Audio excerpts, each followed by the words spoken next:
那请问师傅，我们的义工服可以穿着我们的裤一起在洗衣机洗裤子啊、袜子啊或者家人的衣服吗？因为师傅有开示过我们的义工服就是好像袈裟来的嘛，那感觉好像不太好，对吗？手搓搓嘛就好了呀。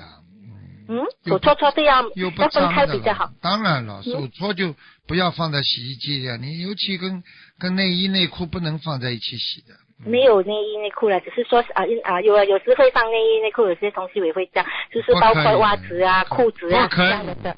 这绝对不可以的，你就是觉得不太好。已经跟你讲像袈裟了，你这个还要乱七八糟一起洗，那不行。